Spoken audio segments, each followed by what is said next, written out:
Terrence Crawford versus Sean Porter. Sean Porter is training like if he wants to face Terrence Crawford next, so that might be the next possible fight. And we heard Manny Pacquiao say he wanted Errol Spence, but Errol Spence said he wants Manny Pacquiao, but it's up to Manny Pacquiao if he wants to face him. Of course, we heard reports from Blue Blood Sports TV. Manny Pacquiao this year had a two fight. He was trying to make a two-fight deal with Mikey Garcia to face him in the coming up fights for this year that backfired because of Corona. So maybe manufacturers just talking all that talk to get a buzz, and then he probably face Mikey Garcia next year. Who knows? So I want to hear your point of view. Who do you think is going to get matched up next year? We know 2021, Corona's not going to be that big an issue sometime around summer. So that's when Errol Spence is coming back to fight. You think that Errol Spence versus Terrence Crawford will be the next fight we will see? Do you think it's Sean Porter versus Crawford that's the next fight we'll see? Or do you think it is Errol Spence versus Manny Pacquiao that's the next fight we'll see? Or Manny Pacquiao versus Mikey Garcia? And you guys can talk right now. This is a live stream, so leave your comments. I'm waiting on you guys. All right. Me personally, this is my point of view. I think that in the lead up to the fights that we will see, my thoughts on the issue is obviously Errol Spence is weighing his options, and on PBC on Fox we saw all you got to do is just go to PBC on Fox, go into their community section, and you will see who's next, and then you see Manny Pacquiao facing Errol Spence, or you see Terrence Crawford facing Errol Spence. Those are the next two champions in the division. Errol Spence said he wants to be undisputed. I don't think he's going to be staying in the welterweight division for much longer. So my guess is that he's going to actually target one of the two guys, either Terrence Crawford or Manny Pacquiao is going to be next. Now I heard on the podcast that the PBC podcast that they were speaking to Errol Spence and mentioned the name Eudenis Ugas. And Errol said that's a good fighter as well. Me personally, I do know that Eudenis Ugas is right now the WBA champion, regular, secondary title. So if anybody should face anybody, I think he should face Manny Pacquiao. But me personally, I think that Eudenis Ugas has not accomplished the kinds of accomplishments that Manny Pacquiao and Terrence Crawford has accomplished. So if I was to face somebody, I'd try to go from the top and then go down. So in the case of Errol Spence, he already faced Danny Garcia as a tune-up, or shall I say, not a tune-up, but a guy who he was supposed to face in January, who stepped in the ring and actually called him out, and the PBC powers that be allowed him to call out Errol Spence, and as Errol Spence faced Danny Garcia next. But personally, I would prefer to see Errol Spence face the next two top guys in the division. You know, I don't put a lot of pressure on guys to face top guys. I don't put a lot of pressure on guys to face guys who are not top guys in the division, except for in the case of Terrence Crawford, Sean Porter. But I'm not going to even press the Sean Porter case if Terrence Crawford can get Errol Spence next or Manny Pacquiao next. Those are the top two guys in the division. I've heard some of the Terrence Crawford fans saying that they would prefer that Terrence Crawford faced Keith Thurman. Of course, Keith Thurman beat Sean Porter. And Keith Thurman does have an unorthodox style. They tried to make negotiations with Keith Thurman. Keith Thurman asked for $10 million, and they said he was overpricing himself, which Keith Thurman, his last fight, made $8 million.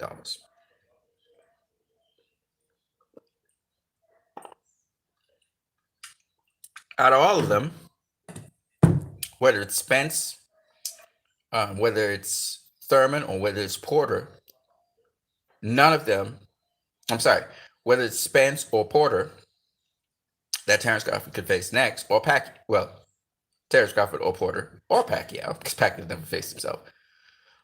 All three of those guys did not face Pacquiao. The only guy who's faced Pacquiao is Keith Thurman. So when you think about it, I understand why some people say, well, why doesn't Terrence Crawford face Keith Thurman? The thing about it, I say, because Keith Thurman is ranked a little bit above, I do believe, Sean Porter. So if you're not going to face Errol Spence, if you're not going to face Manny Pacquiao, The next guy in line is Keith Thurman, at least according to the Ring magazine. According to the transatlantic rankings, uh, transatlantic boxing board rankings, however, Sean Porter is actually ranked ahead of of Keith Thurman. So it depends on which ranking board you're looking at and all that. But my thing is this: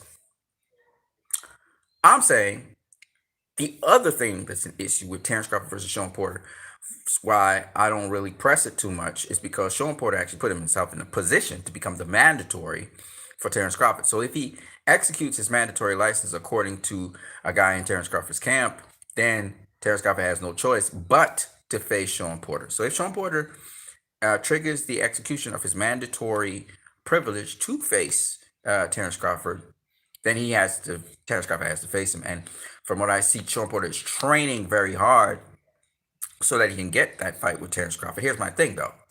If Terrence Crawford has the opportunity to face Errol Spence, which is a possibility, okay, it is a possibility, then that Sean Porter mandatory challenge needs to be sidestepped, because Sean Porter will have to give way to that. Because why I say that is because Sean Porter, while he might be a mandatory, I don't think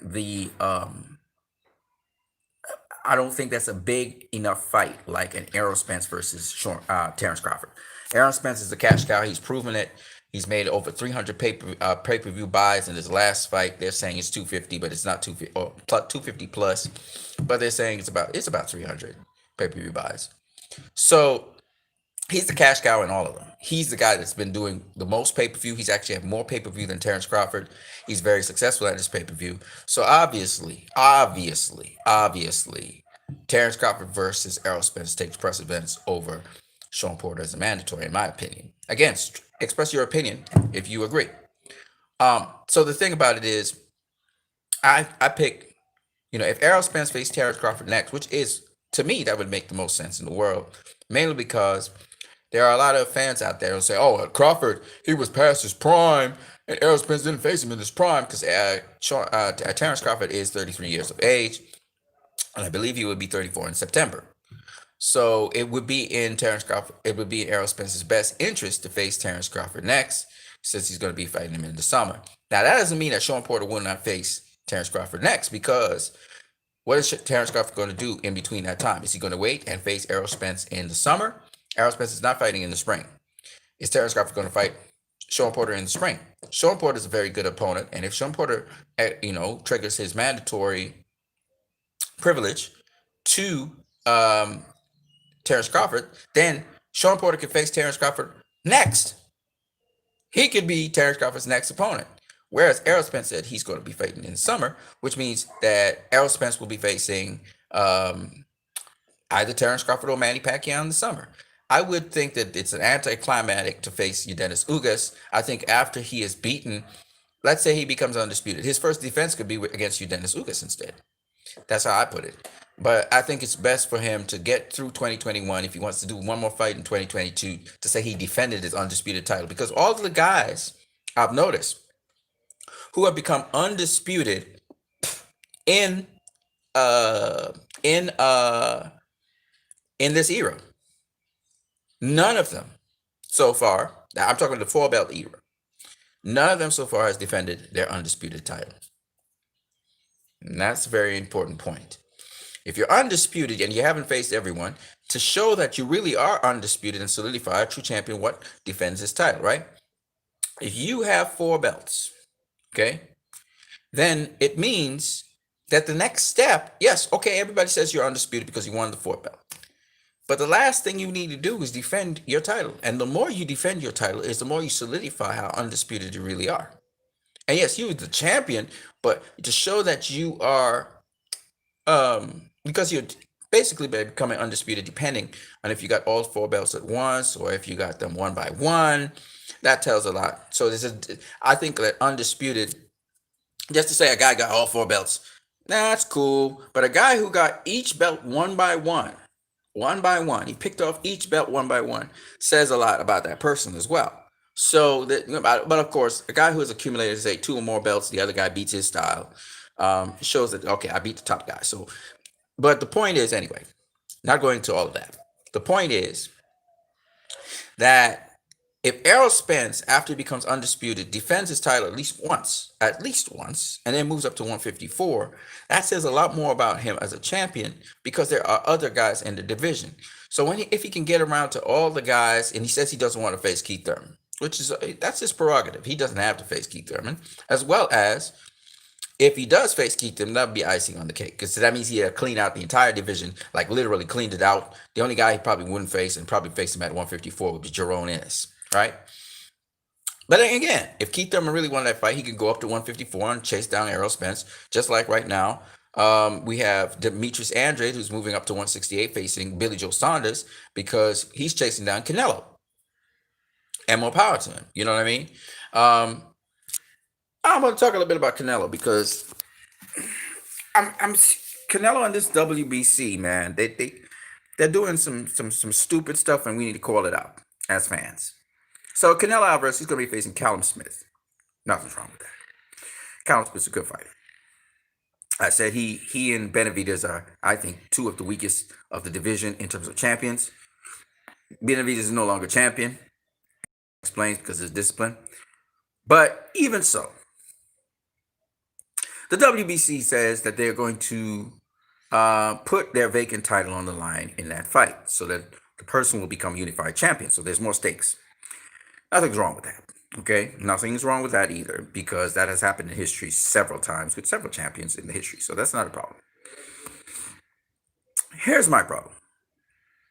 They have made Yildirim, they've made Yildirim the mandatory to Canelo Alvarez, overstepping David Benavidez, who's ranked higher than Yildirim. Now, they're going to argue this. They're going to argue that Yildirim was mandatory to face the champion. Benavidez lost his belt on the scale. Yildirim was going to face Benavidez. This is what they're going to argue.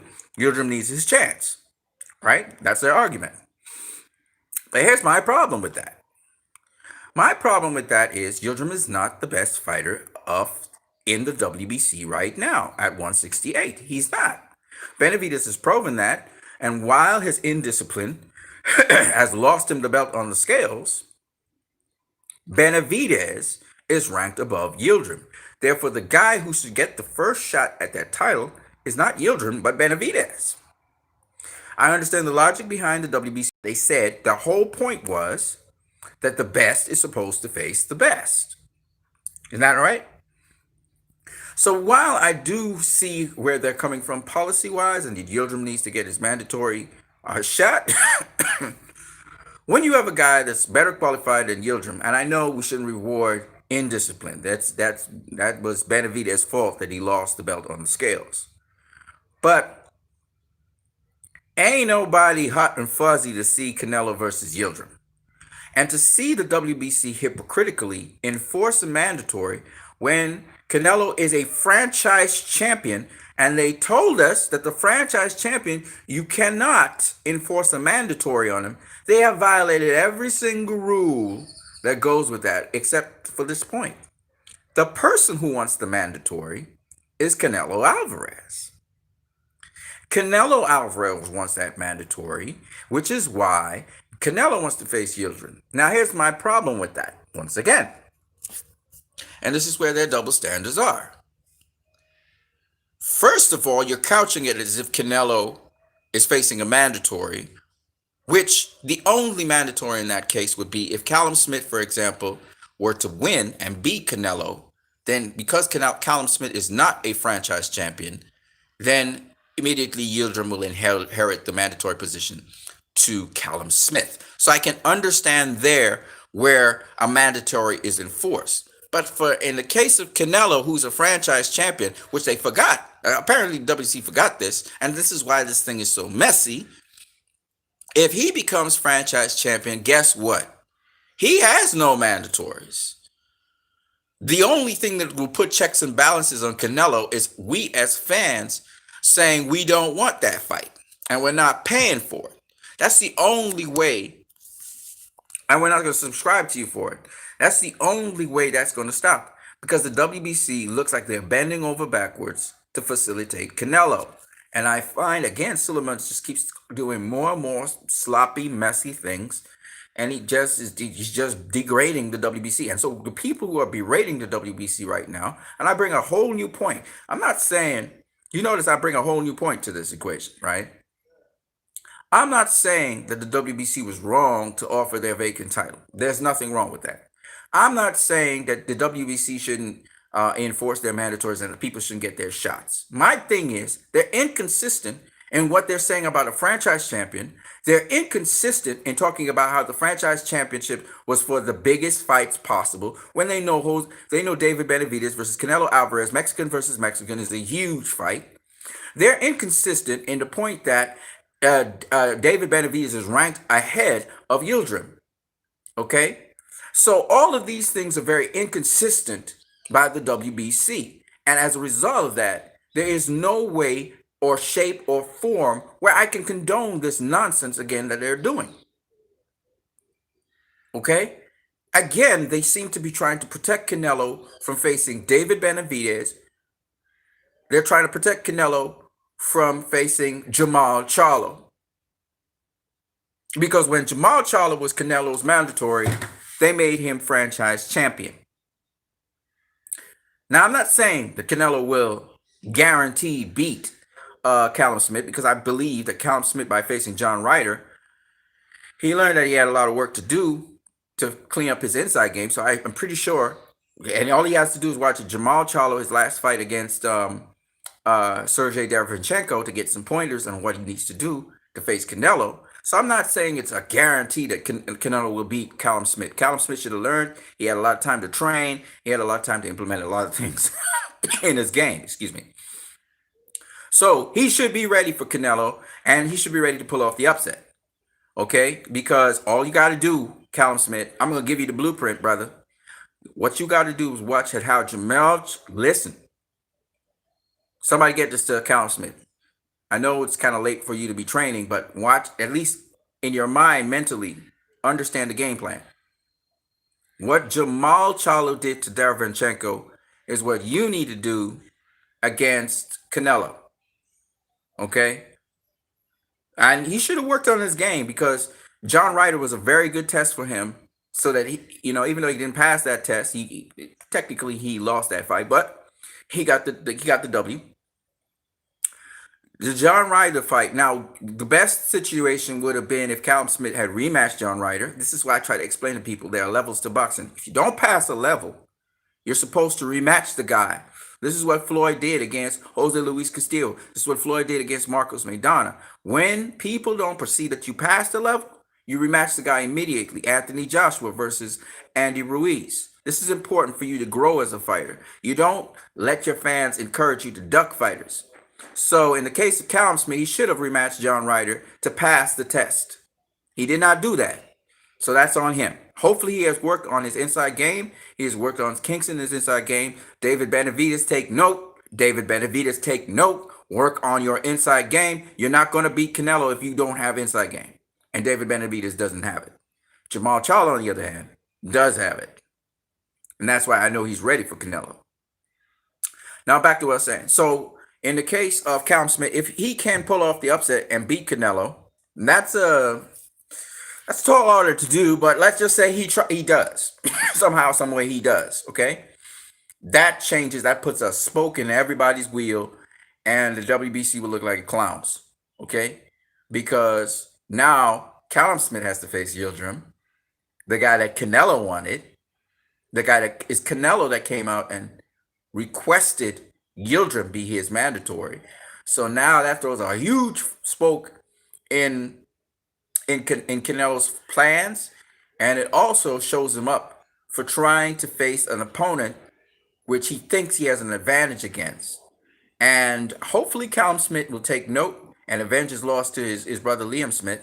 And I'm saying all of this not to say that I hope and pray that Canelo falls, because I'm telling you, I'm giving Callum Smith tips because I know how difficult it is to beat Canelo at this point. So I'm trying to help the opponent to beat Canelo, okay? Because I know how tough it is. I was giving Danny Garcia pointers I was trying to throw my little 2 cents in. It was very late, but still, how to beat Errol Spence. And Danny tried, but his tendency is towards counterpunching. But he still needed to set it up. He needed to get to the inside. He needed to. But again, Danny Garcia did not pass the Mauricio Herrera test. What did he do after he lost to Mauricio Herrera? He faced Rod Salka. That was his next fight to boost his confidence. Because he lost that fight in Puerto Rico, and we all know this. And what was his problem? The jab.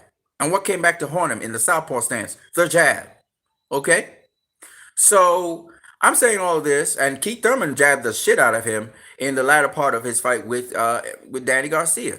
So I'm telling you guys, there are levels to boxing. It's a process. You have to pass certain steps. I'm gonna talk about another fight: Ryan Garcia versus Luke Campbell. Luke Campbell has actually gone through the process, and he's gone through various steps. And I'm just reflecting on it. I'm not saying that Ryan Garcia is in a whole. How do I say this? Ryan Garcia is a totally different stratosphere of fighter than Luke Campbell is. But by facing Luke Campbell, he is going to get some experience in fighting skilled fighters. Now, when I say Ryan Garcia, I'm not saying Ryan Garcia is talking the talk. I'm telling you, Ryan Garcia is an incredible boxer. Okay, a lot of people just do not know that because they don't know Ryan Garcia from the amateurs. But this kid could do everything that Floyd does. Everything.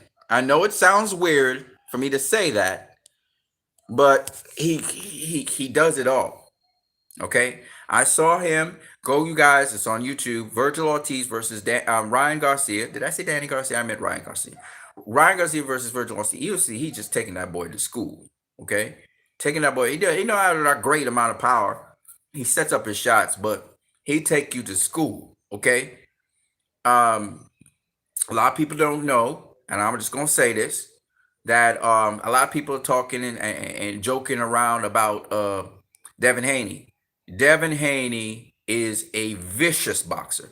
He's not just good; he's vicious. What I mean by that, under the lights, he hasn't performed like how he does in sparring, but this boy, I mean, he don't stop you.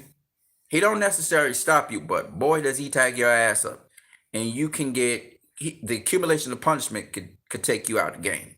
He's vicious. Okay, that's Devin Haney. And those guys are real. Okay, Shakur Stevenson is fighting this weekend as well. And I want to talk a little bit about Shakur Stevenson. Shakur Stevenson is improving by leaps and bounds. He's developing his inside game. And the thing about Shakur Stevenson, he's so very precise. Like every single movement in that ring is a precise movement. He's clinical. He's precise. He's clean. What he does very, very, very well. I can see Andre Ward written all around him in terms of his perfecting of the sport of boxing. Terrence Crawford is very plastic. He's not very clean. He's not very sharp. He's not very precise, but he's plastic. Okay? Shakur is clinical. He's precise. He reminds me of Errol Spence. He reminds me of Jerome Ennis. How precise his movements are. How clinical. You can tell he's very, very rehearsed. Terrence is more. He's in. Terrence can be very precise as well, but he's not as he's Michael Jordanish. Terrence Crawford is very flexible, very plastic. How he fights. And he kind of fights on instinct. He's kind of instinctive. So, for example, he was trying to really jab. He couldn't decide between jabbing and check hooking Kell Brook. And it ended up being a check hook, but it looked like a jab. But it was really a check hook. He was trying to hook. And he couldn't decide between hooking and jabbing. He knew he had to get his hand in there. So, Terrence Crawford is a plastic fighter. He's instinctive, but he's also creative in his instinctiveness. He's not very precise, but at the same time, he knows what he wants to do, sort of like intuitively. He's more of an intuitive fighter. He kind of knows what he wants to do, and so he just does it. That's Terrence Crawford, which is a special fighter. That's a special thing, and I think I remember what's his name? Teddy Atlas actually talking about that, how intuitive he is, how instinctive he is. So he kind of creates new shots. He kind of creates new things. But really, what he was trying to do was check hook. He's trying to check hook Kell Brook. That's what he was really trying to do. But it just didn't come off the way how it didn't come off clean like he wanted to. And that's again the thing with Terrence Crawford. I try to explain to people his dexterity and his foot movement they have their own lives. Like his hands have their own life, and his feet has their own life, and it's like very very pronounced when he's fighting. Um, so he's got that specialness about him, and that's where Errol Spence acknowledges. He said Terrence can fight his ass off, but Errol, see, I want to explain something. Roy Jones Jr. was a very instinctive fighter, sharp, sharp, precise, rehearsed too, but instinctive. Terrence Crawford is something like Roy. He's Roy's learned, but he's also instinctive, and Terrence is not just athletic, but he's instinctive. What I mean by that is Terrence is an athlete who has been in many different sports. You can tell he is at a diversity of sports. As a result of that, his knowledge on fighting and combat sports and sports in general is wider and broader. You could tell that his DNA is wider and broader than just in boxing. So you pull a move that's not a boxing move in the boxing ring. Terrence is likely to do something like that. But he understands, like his body and his mind instinctively understands the principle behind it, what he really wants to do, the principle of what he wants to do. So that's the thing. I'm not saying that he's like cognitive of it, like, all right, what I really tried to do to him here was check hook him. Floyd is not intuitive alone. He's fighting very fast, but his mind processes things very fast. So the thing that he does, or the thing that he's setting up a guy to do, is different. Terrence Crawford will show you it. He'll show you it again. Floyd kind of plays sleight of hand. So Floyd's but that's Money Mayweather, not necessarily Pretty Boy Floyd. Pretty Boy Floyd was a little bit more basic. Money Mayweather was a whole other level of boxing. And I'm looking forward to seeing what Errol and Terrence and Shakur and Tank and Ryan and, oh my God, Jerome and fucking Virgil Ortiz. I'm getting so excited about these guys. And Teofimo and Josh Taylor and Reggie's Prograde. What these young bloods, how they take the game to the whole other level of boxing. That's what I'm very excited, because when they get to, these guys might stick around for a good minute. You know what I'm saying? Sean might be there for a good minute. Keith, these guys may go up to maybe up to 160. And the Charlo brothers, they've been in the game for quite a bit. Demetrius Andre. I'm still looking forward to seeing what these guys can bring to the table. One of the things I hope they do, I'm talking mega fight, is Charlo versus Andre. That's a mega fight. That's like a tremendous fight. People say, oh, they ain't fighting nobody, whatever. But listen, they're being boxed out. Okay. The younger bloods, they got each other, so it's a totally different story. You're gonna get some very, very skilled fights, smart fights, and these are smart fighters, So the level of boxing is going to a whole other high. When these guys face each other, it's going to be, you're talking about mega fights and really beautiful chess, but at the same time, these guys are going to be going for the KO, they're going to go for whatever, but they're going to do it in smart ways. So boxing's in for a big treat. But what I was trying to say, because I love to watch boxing, and I haven't been training for like 2-3 weeks, so I put on a lot of weight, if you haven't noticed, and I've been out of shape, and also my health kind of declined when I stopped boxing. But what I wanted to say to you guys was that what's so exciting about the sport of boxing, for those of you who love the sport of boxing, right? I'm not talking about the judges' decisions, because I saw an atrocious judging decision on the zone on the undercard of Joshua versus Pulev.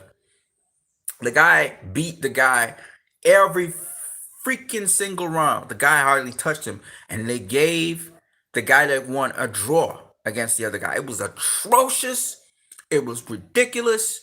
And this is the problem with the sport. That was a straight up robbery. And the guy's like, man, like, you taking away my money, you're taking away my earnings, you're taking away my career from me by robbing me like this. And I was just looking at recently The results of Lennox Lewis versus Evander Holyfield, the first draw, where Roy Jones Jr. was talking about this. I'm talking about so much stuff and that I actually didn't intend to talk about. And you guys are encouraged. This is a live feed. Go ahead, leave your comments. You don't have to listen to me. I'm not a teacher. I'm just talking boxing. I got some knowledge, but I ain't got a lot of knowledge in the scheme of things. Trust me. There's a lot I can learn too. So you guys can talk. But just talking about just the fact that something will be done, and I can suggest something that could be done to hold the people who are scoring the fights accountable for the fights. In this case, it was the referee that was scoring the fight. So how you deal with that is by having something like an audit. Just like how in elections, you have elections run. If you find there's something shady going on in a certain space of time, you audit these people. So where there's a query, what happens is the boxer should be allowed to submit a query to the commission. And within the space of a week, the commission should go ahead and investigate the judges and have a second pair of eyes or a second pair of judges judge the fight. The judges must surrender their criteria, not their criteria, their reasonings for why they scored a certain fighter winning the fight. Now, from these audits or these reviews from the commissions, they must keep this in documented files. This is why they need to do it.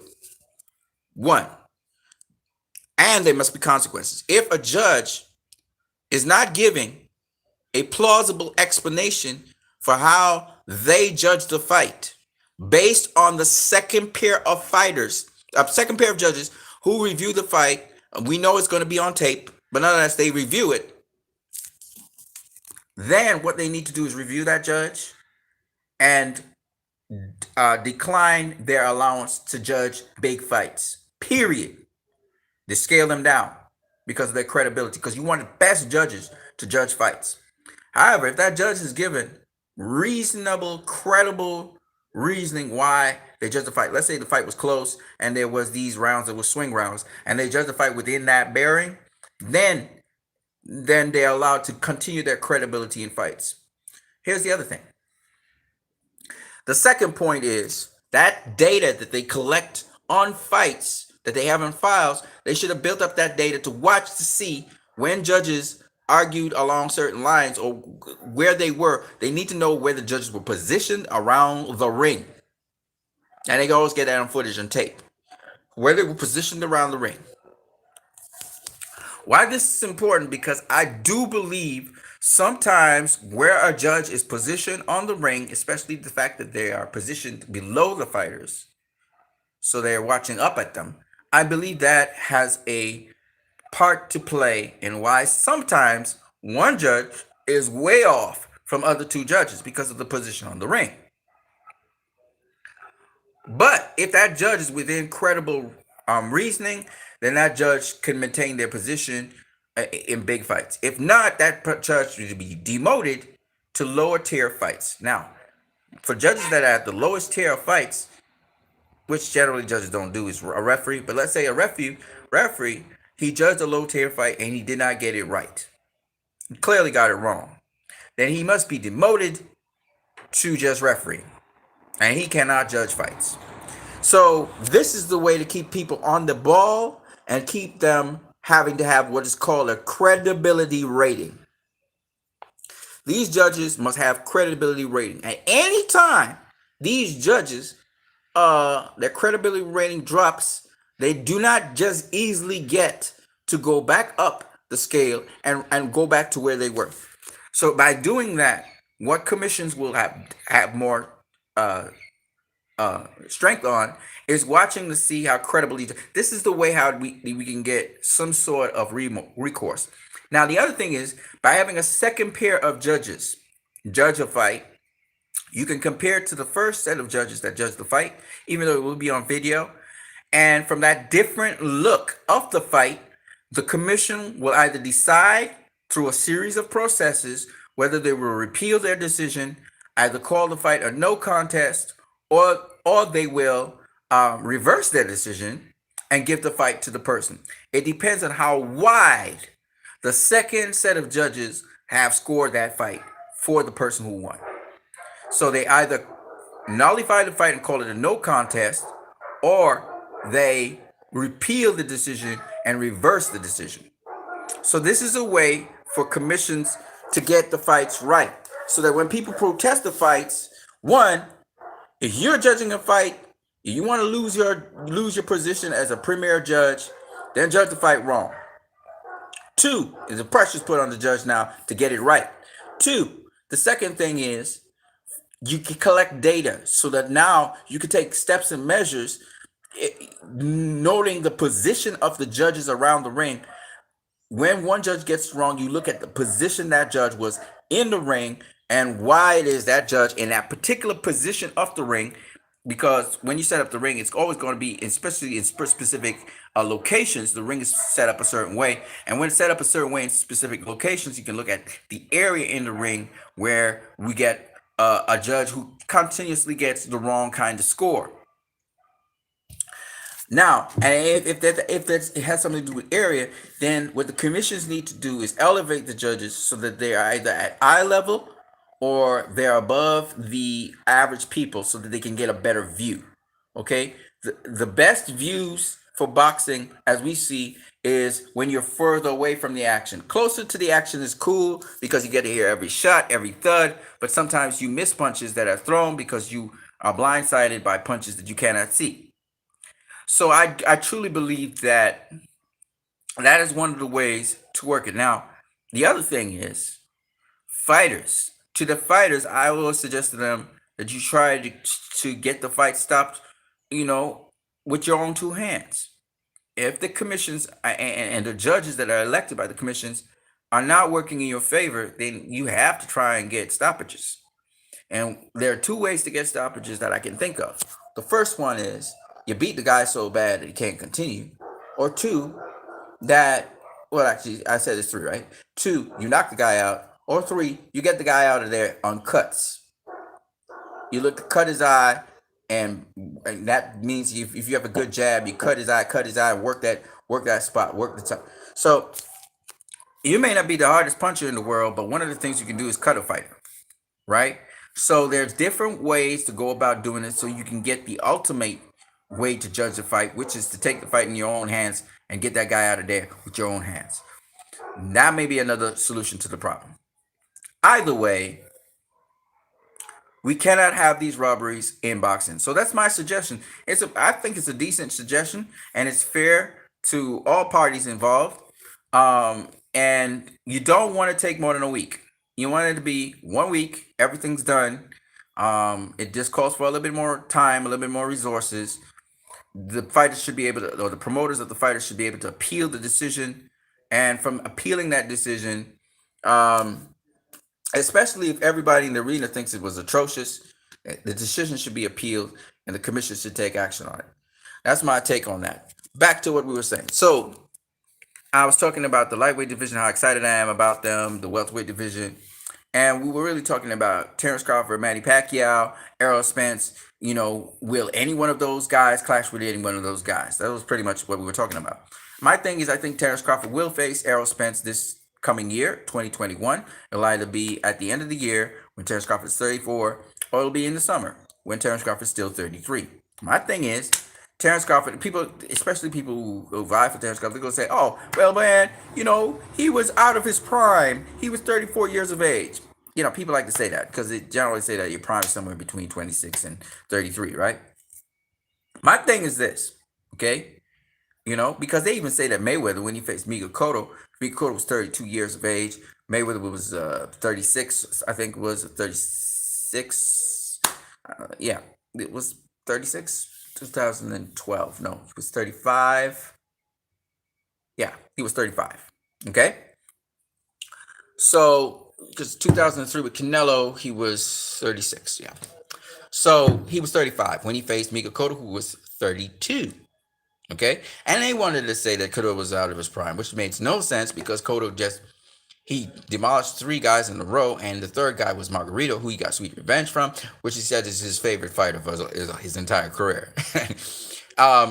But my thing anyway is this: that they're going to make that excuse about Terrence Crawford if Errol, especially if Errol Spence beats him, right?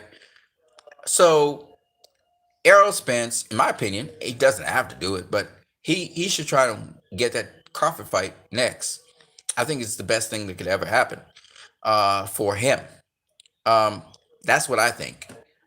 With respect to Pacquiao, Pacquiao could happen, mightn't happen. Me personally, I prefer that Pacquiao ends his career on a good note and not gets his ass beat out of boxing. Not only doesn't he get his ass beat out of boxing, but he could get himself seriously hurt. After the Keith Thurman fight, I said that's a wrap for Pacquiao. He shouldn't really be facing nobody. He did enough. Keith Thurman put a beating on that guy. I mean, he put a beating on him, and Pacquiao couldn't stop talking about how hard Keith Thurman was hitting. And from what Danny Garcia said, Errol Spence is stronger than Keith Thurman. I don't think I want to see that fight. Keith Thurman versus Errol Spence, I prefer not to see it. I prefer to remember Pacquiao on a winning streak. I would prefer to remember Pacquiao on the top. If he wants to face Mikey Garcia, who also hits very, very, very hard and is a very schooled fighter, he could go ahead. His chances of actually coming out of that with less brain damage is easier, I think. It might be better than his chances against a guy who's very active with his punches and really has very good footwork, goes in and out himself, and comes off of his jab. Errol Spence would, I think, destroy Pacquiao. I also think that Terrence Crawford would do the same. I don't want to see that.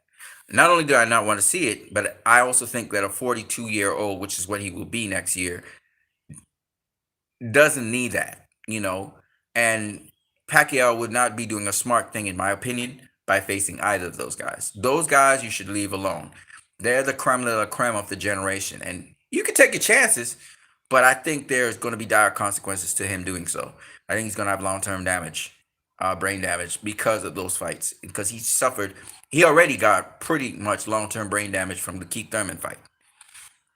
I know he's very motivated and very excited. He'd be much more motivated to face guys like that, but I think that's a little too much for him.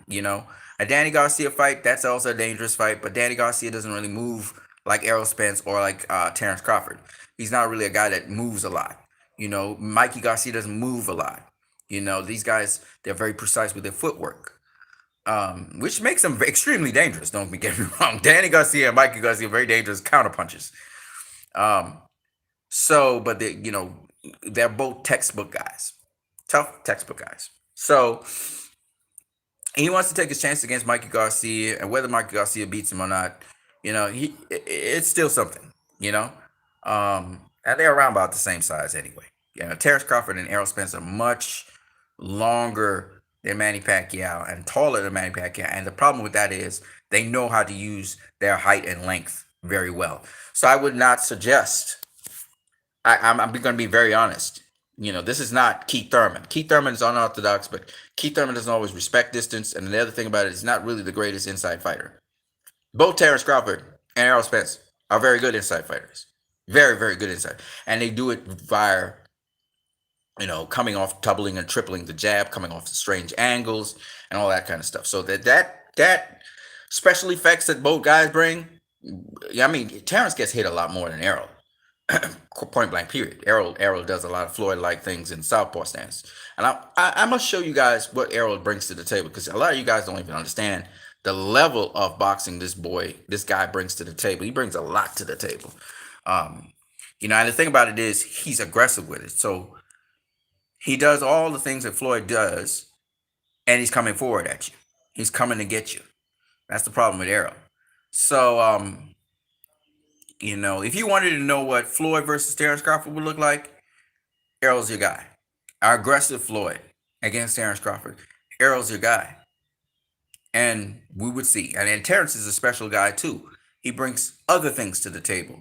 And his boxing style is different to anything Floyd has ever done. But he can be very tight with his punches. He can be very, what's the word I'm looking for? He can be very on the button with his punches.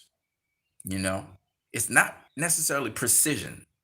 It's not necessarily, he's sharp, but he's not the sharpest guy in the world, and he doesn't need to be, because his style is plastic. It's plastic. It changes a lot. And that's why he's got much more variation in his game. He's not as quick as Floyd in adapting to opponent, but he's got a lot of variation in his game. He's tough and he's strong, and Errol's tough and strong too. So it's different with Terrence. And so I'm looking forward to seeing what Errol and Terrence, when they clash, how those styles will mesh with each other. It's going to be the battle of the jabs, and it's going to be a lot of interesting things. Both guys can change levels, and they can do so many different things, and they're smart boxers, and they will adjust and adapt to each other. So I'm interested in seeing, you know, because Errol hasn't shown us his entire repertoire. He hasn't showed us his entire game either. So that's why this makes this very interesting, you know. So that's all I got to say for now on that. So my thing is, I would look forward summer especially summer. I think it's the best time would be summer, especially where the COVID-19 should be brought under control by then. Crowds can go back into arenas. You can fill up the entire of the Texas stadium because I think Errol will be the guy who will be the A side. Why? Oh, I just want to say this. Terrence Crawford. Why Sean Porter doesn't do anything for Terrence Crawford? Terrence Crawford is saying is because one, Terrence Crawford is trying to get leverage to get more money to face Errol Spence. The reason why Keith Thurman would be a better storyline for Terrence Crawford is because Keith Thurman, if you think about it, Keith Thurman has not, Errol Spence has not faced Keith Thurman. And if Terrence Crawford faced Keith Thurman, who Errol Spence hasn't faced, he could say, well, I beat Keith Thurman. That's the guy that you wanted to face, but now you don't want to face. Why? Because he's unorthodox. He can pitch a storyline and say, you were a coward. You didn't want to face Keith Thurman. You know what I mean? So, and especially if he beats Keith Thurman. Which, all of these matches I just got to see. I can't tell you. I can't tell you he's going to beat Sean Porter. I'm not going to tell you he's going to beat Keith Thurman. Because those guys bring something totally different to the table. They're not Kell Brook. Let's just put it that way. What I mean by that is Kell Brook was the premier guy. He was a big welterweight, whatever. But he was out of the top 10. These are top 10 guys we're talking about now. Top 5 guys. Right? Keith Thurman's right after, depending on if you're going with the ring, he's right after Manny Pacquiao. Okay? And then right after him is Sean Porter. Or you could flip it. Sean Porter's right after Pacquiao in the Transatlantic Boxing Rankings Board. And then Keith Thurman's right after. So that's why I said these guys are the premier guys of the division. So Terrence Crawford facing one of those premier guys, premier boxing champions, premier guys, would be great. It would be great for him. Danny Garcia would be a good fight as well. But Danny Garcia just came off a loss. Keith Thurman did just come off a loss. So that's, again, another thing that strikes against Keith Thurman, which is why the Sean Porter fight is a better fight. Because Sean Porter came off of a win. All right? He came off of a win, after losing to Errol Spence. So, and Sean Porter has been a world champion recently, as Keith Thurman has been. So I understand why, and then Sean Porter lost to Keith Thurman. So there's a lot of variables in there. But right now, Terrence Crawford just needs to face somebody before he faces Errol Spence. I think Terrence Crawford doesn't want to. Bob Arum doesn't want to fork out more money, to get a fight to happen. But what people need to understand is Sean Porter's a guy. They'll find a way, and especially if the fight makes money. I'm telling you, competitive fights with big names. That's a big fight. Sean Porter versus Terrence Crawford is a big fight. Of course, Keith Thurman versus Terrence Crawford is going to be a big fight. Keith Thurman's coming off a loss, and Terrence Crawford said he don't want to really face a guy coming off the loss. So Sean Porter has not lost. He just came off of a win, and so why not have the Sean Porter fight versus Terrence Crawford? Now, one of the things I hear a lot of people in Terrence Crawford's camp saying is he's going to knock out Sean Porter. All right, well, I got to see that because I don't believe it. Sean Porter reminds me of a young Aaron Pryor. He reminds me of the spirit of Aaron Pryor. In fact, Aaron Pryor used to say, "What time is it?" Just like how Sean Porter says, "What time is it?" Sean Porter actually borrowed that from Aaron Pryor, obviously. And what is that? What did Aaron Pryor say? It's off time. And what did Sean Porter say? It's showtime. So let's be real. Sean Porter is a modern day Aaron Pryor. He's not as precise or whatever, but he's got a hell of a chin. He keeps coming. He has variation, a lot of skills, a lot of skill sets. Not all of them are refined, but he's getting better and better with time.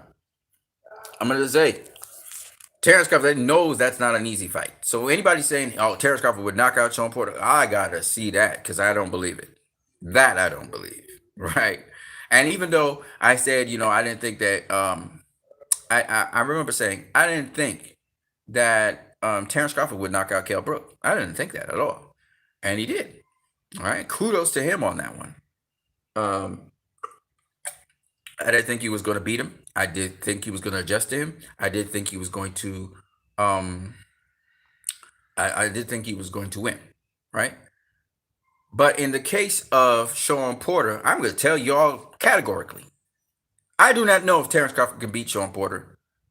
The Sean Porter I saw against Errol Spence is going to be better, and he's going to adapt his style to deal with a Terrence Crawford, to make it uncomfortable for Terrence Crawford. I just don't think that Terrence Crawford has that experience that Sean Porter has. I really do think Sean Porter has a very good chance of beating Terrence Crawford.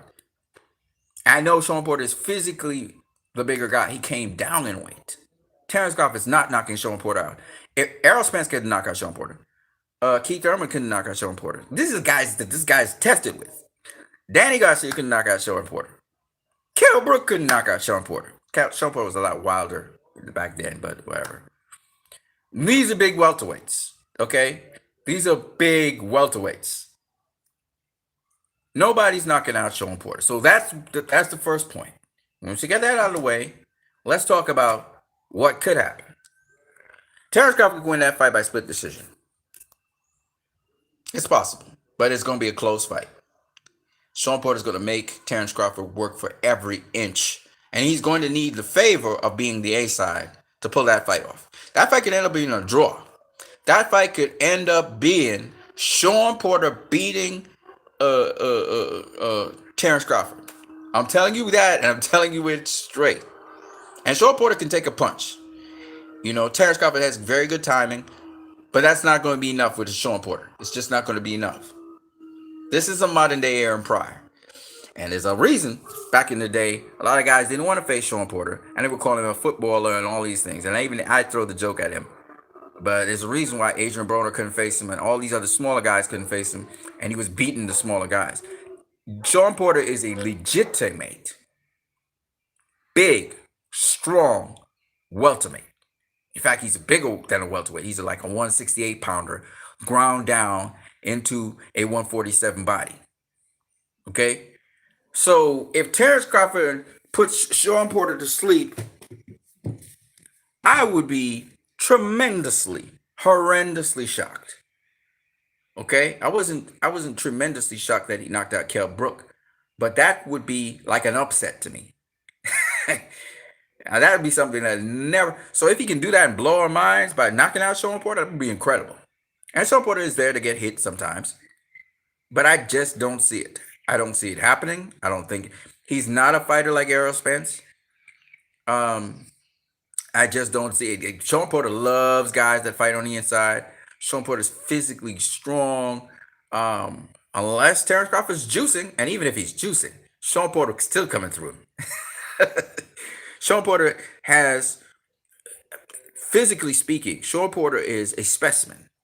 Okay, and once Sean Porter is on his game, like he's training right now, he's actually training for Terrence Crawford. He is going to enforce his mandatory privilege, and he's coming for Terrence Crawford.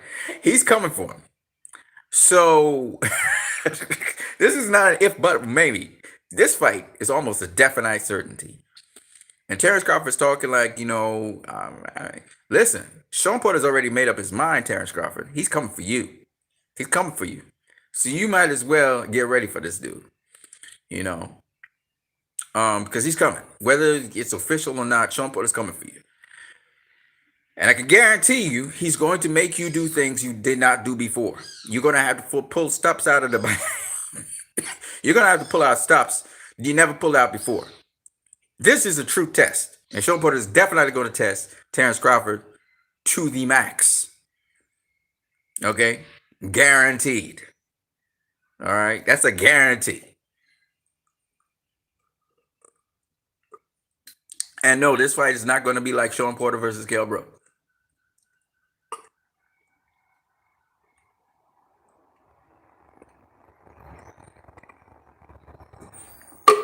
And Sean Porter is very, very, very, very, very, very, very, very motivated. Because think about this: if he beats the pound for pound number one fighter in the world, it validates how good a fighter Sean Porter really is. And everybody talks down about Sean Porter. I listened to the guy who, you know, hold on a second. That I heard people say that Sean Porter.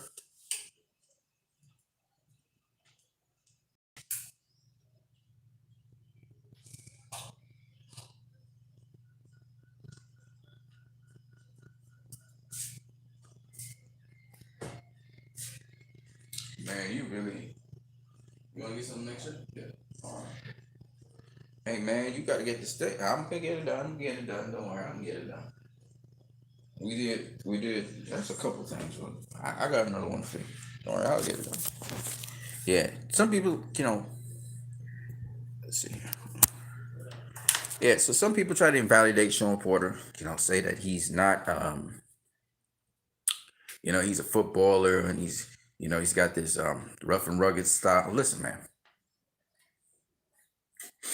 Sean Porter's only getting better at what he does. Okay, and he's testing himself against all the top guys. He's testing himself against all the top guys. And all this stuff about Kell Brook, listen, man, Sean Porter ain't that guy anymore. That guy was still rough around the edges and he was still young. Sean Porter is different now. Okay?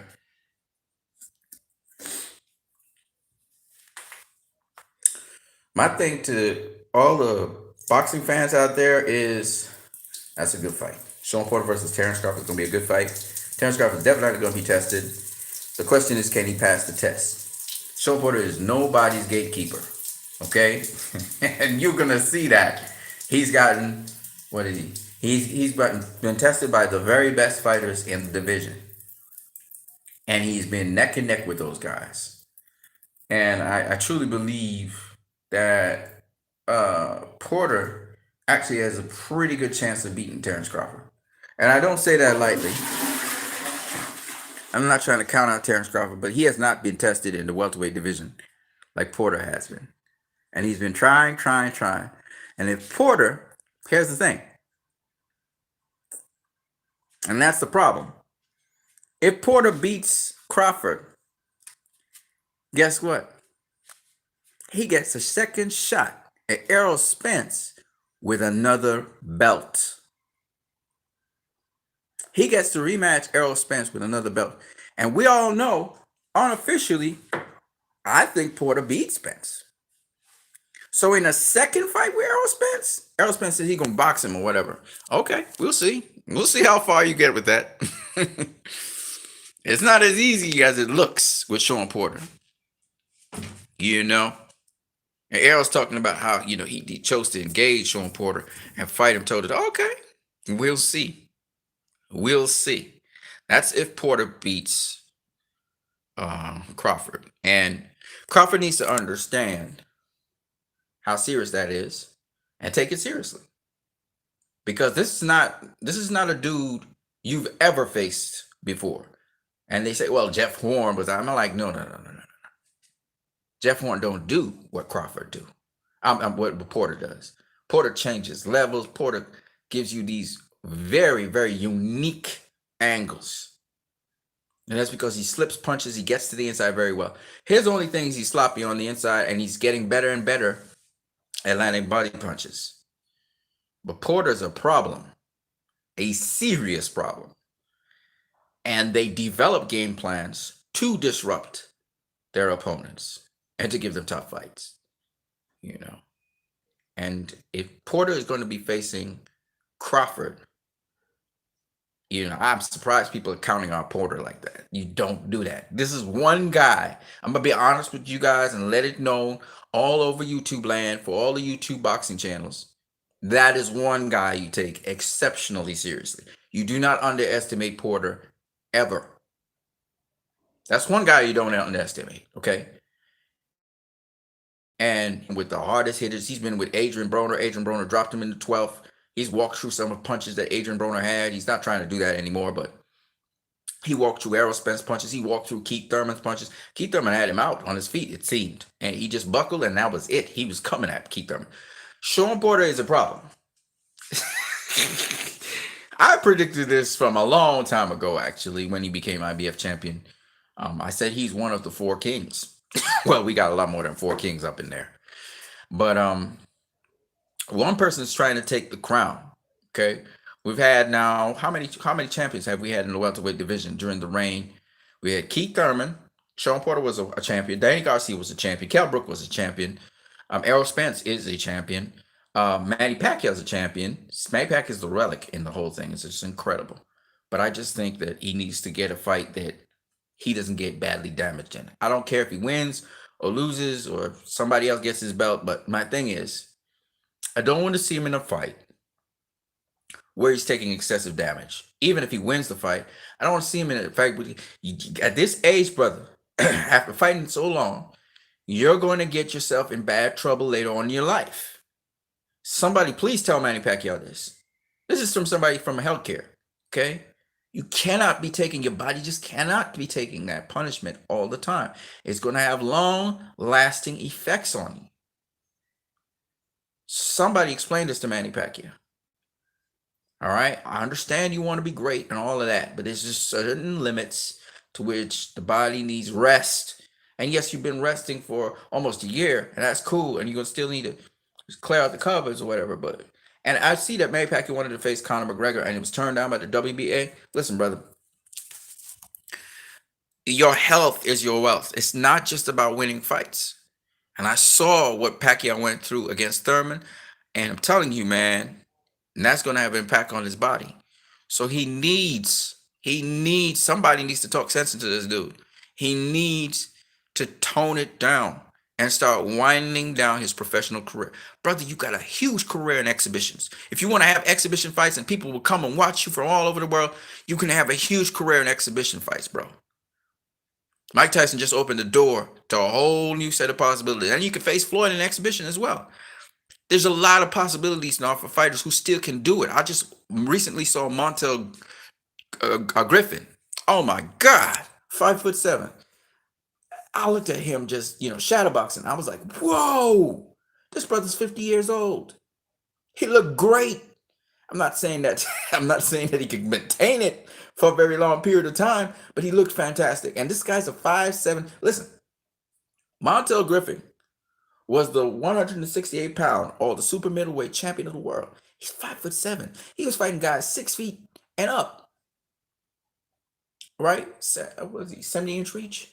Yeah, unbelievably long hands. But I mean, incredible fighter, incredible defensive fighter, right? And to see him doing his thing, and he's calling out guys at cruiserweight. That's 190 pounds, right? He's calling out guys at cruiserweight to get exhibition fight of his hero. That's incredible. You know what I mean? So Manny Pacquiao could have a career outside of the pro career.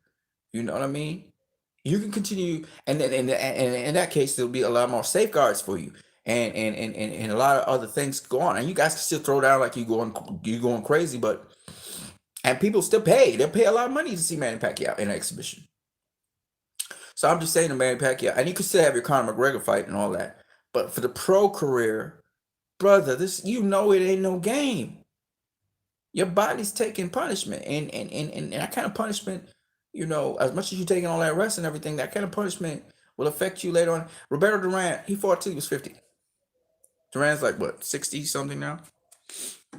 Duran said after his 50th fight, he said he didn't want to be punched in the head no more.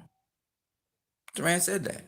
Sugar Ray Leonard was smart enough to understand that when he was younger, and he stopped when he was done. He was done. At 40, he was done.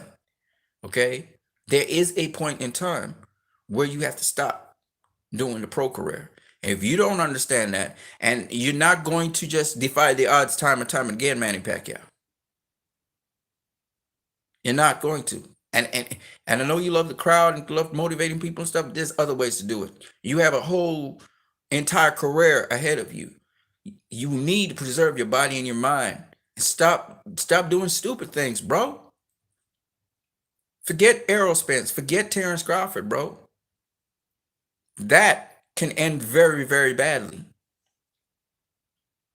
Very, very badly. And I'm not going to watch it. I'm not going to watch it. I'm telling you right now, I'm not going to watch that fight. I don't want to see it. I don't see it. I don't care what you look like, what kind of shape you look. I saw the Keith Thurman fight. That was enough for me. You're slipping, bro. And you need to let this game go and pick up something else. And it's your passion. If it's your passion, it's your excitement, get some good matchups in exhibitions. But bro, don't go out like that. Because you're gonna get smoked bad. Those guys are young, they're strong, and you know what they're doing in that ring. Really know what they're doing. And I remember after you beat Keith Thurman, I was like all in and on a high. And I was like, man, Pacquiao, he could take on Errol Spence. And he could actually beat Errol Spence. And he could actually beat, no, he can't. Okay? That was just me talking off of endorphins and adrenaline. He can't. Okay? I went back, watched the fight, and Keith Thurman was putting hands on this boy. He was putting hands on Pacquiao. Okay? No, that's not worth it. That win is not worth it. If you squeak out a win somehow, some way with these guys, they're gonna destroy you, man. You will not be the same person when you leave that ring. That punishment that you take is gonna carry you through the rest of your life. That's not necessary. You're already a legend. You're already somebody that's written down in history. You don't need to go through that. And not because you have sometimes you got to realize your passion for something and your motivation to do something. You already made a statement. You showed that the old guys could do it. You represent the old guys against Keith Thurman. You have nothing else to prove. Nothing. So please, this is my implore to Manny Pacquiao, because again, this is not about me being a fan, but for the OGs, for the older guys, I can see you slipping, brother. And I can see that these guys are going to mess you up. They're gonna mess you up and pretty bad. Terrence Crawford ain't nobody to play with, man. Young guys can play with him. And you don't play fighting, you know that. Errol and Terrence, they should face each other. Right now, this is not the time for you to be in that mix, bro. All they're gonna do is make a name off of you, and all that money you made, you're gonna have to spend it on your health and taking care of yourself. It doesn't make sense. To spend the rest of your life like Muhammad Ali, you can't even put two words properly together. After being such a vibrant, exciting fighter, I've seen it time and time with boxers in boxing. So please, Manny Pacquiao, don't do yourself that. That's just my implore to Manny Pacquiao. Somebody send that message to him. Let him know, hey, bro, your time's up with this thing. I could tell you slipping now. And these guys, they're not gonna care about you like that. They're gonna honor you as a legend of the sport. They'll beat you, and they'll beat you bad just to make a name off of you. And that's not what it's about. And none of the fans gonna be there for you when you're sick. So, Manny Pacquiao, you have a lot of good you can do to the world and give to the world, and you're doing your good things. You're gonna do your thing in Philippines. Hopefully, you become president of the Philippines. You're gonna need every ounce because politics is different to boxing. You're gonna need every ounce of energy and your brain cells and brain power that you could possibly get to represent the people of your country. So, bruh, do us a favor, okay? Do us a favor. You've done enough. You're already one of the greatest boxers of all time, probably top 5, top 10 greatest boxers of all time. You don't need to prove nothing more. It's not necessary. Okay, it's not necessary. This is one of those things where one of those goals where you could just like lay it to rest and say that's okay, that's cool. Because even if you do accomplish the goal, the cost that it will be to your health is not worth it. You should be able to sit back and enjoy the accomplishments you've had and the motivation you've given to people and move on with the rest of your life. And if you feel a passion for boxing, go fight Conor McGregor. Go fight Jake Paul. Go fight one of them guys. It's about that time, bro. And Floyd's smart enough to understand that. You know what I mean? And you the longest lasting OG. You the last of them. You outlasted everybody. And that's great. But bro, it's time to hang him up. So that's all I got to say for now. I'm what you need. Peace to you guys. I'm gonna catch you guys later.